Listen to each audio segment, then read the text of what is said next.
अस्सलाम वालेकुम प्यारे बच्चों। मैं टीचर अब्दुल गनी लोन, यूपीएस तुमना बेला जून करालपुरा थर्ड क्लास को ईवीएस को लेकर chapter number 5 food we eat का पार्ट 4 लेकर आपके सामने हूँ।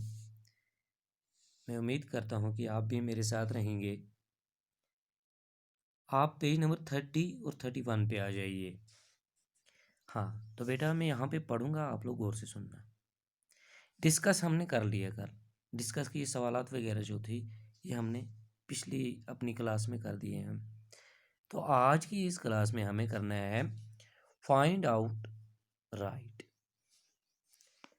Ask your elders and fill in the table. अपने एल्डर्स, अपने बड़ों का भी आप इसमें सहारा ले सकते हैं, उनसे भी पूछ सकते हैं।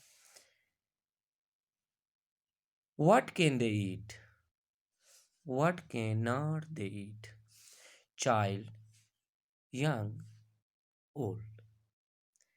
तो बेटा आपको बताना है चाइल्ड, चाइल्ड क्या कुछ खा सकता है। चाइल्ड बच्चा क्या कुछ खा सकता है और क्या कुछ नहीं खा सकता है। तो शाबाश बेटा, हमने कोशिश किया यहाँ पे, आप हमारे साथ रहें। चाइल्ड बच्चा मिल्क खा सकता है, खीर, खिचड़ी, दाल। ऐसी जो लिक्विड लिक्विड चीज़ें होंगी वो बच्चा आसानी से खा लेता है। क्योंकि बच्चे के दांत नहीं होते इसलिए ये सिर्फ लिक्विड ही चीज़ें ज़्यादा खाता है। व्हाट कैन नॉट दे ईट, अब बच्चा क्या कुछ नहीं खा सकता। भुट्टा जैसे छल्ली वगैरह होती है, चपाती, रोटियां, वो भी नहीं खा सकता। ड्राई फ्रूट्स जो होते हैं जैसे नट है, वो वगैरह नहीं खा सकता है बच्चा। अब यंग की बात करें, यंग जवान, कोई भी जवान जो होता है वो क्या कुछ खा सकता है। एवरीथिंग, जितनी भी ईटेबल थिंग्स हैं वो जवान खा सकता है, क्योंकि इसके पास एक हेल्थी टीथ होते हैं। और क्या कुछ नहीं खा सकता, there is nothing that they can not eat, ऐसी कोई भी चीज़ नहीं है जो वो नहीं खा सकता है। कौन? जवान। जो भी जवान होगा, चाहे हमारा भाई हो, हमारे वालिद हो, हमारी अम्मी हो, तो वो कोई भी ईटेबल थिंग जो होगी, खाने की चीज़ जो भी होगी वो खा सकता है। और ऐसी कोई भी चीज़ नहीं है जो वो नहीं खा सकता है। कौन? यंग इंसान, क्योंकि इसके एक हेल्थी टीथ होते हैं। शाबाश। उसके बाद ओल्ड, बुजुर्ग लोग।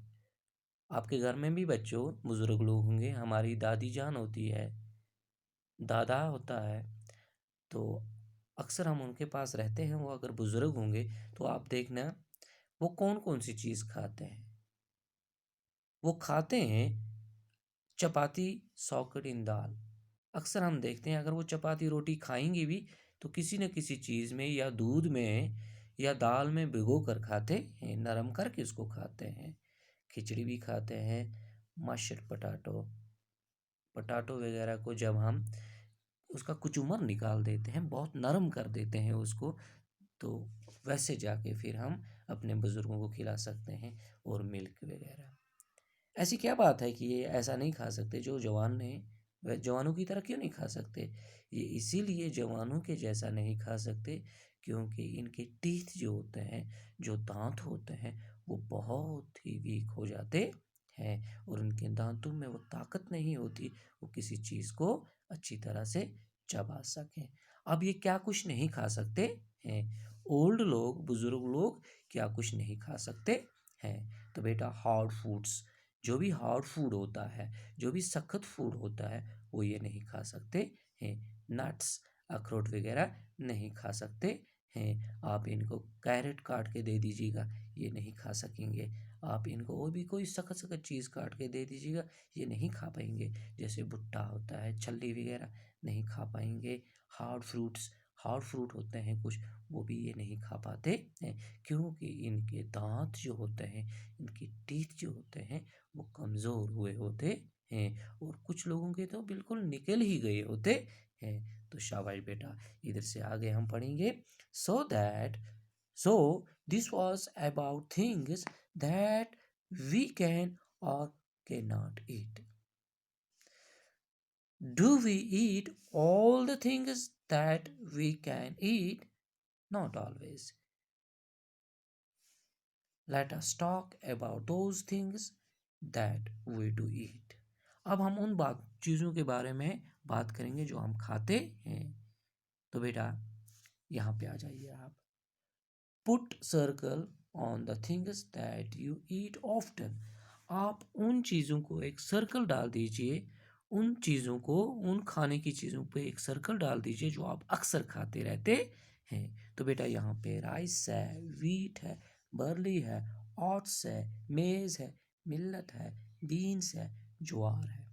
तो बेटा ये तमाम चीज़ें जो हैं ये खाने की चीज़ें हैं, इनको खाया जाता है। लेकिन हमें ऑफ्टन अक्सर हम कौन कौन सी चीज़ खाते हैं? तो हम अक्सर राइस खाते हैं, वीट खाते हैं, कई कई पे लोग बर्ली भी खाते हैं, लेकिन हम लोग अक्सर बर्ली नहीं खाते हैं।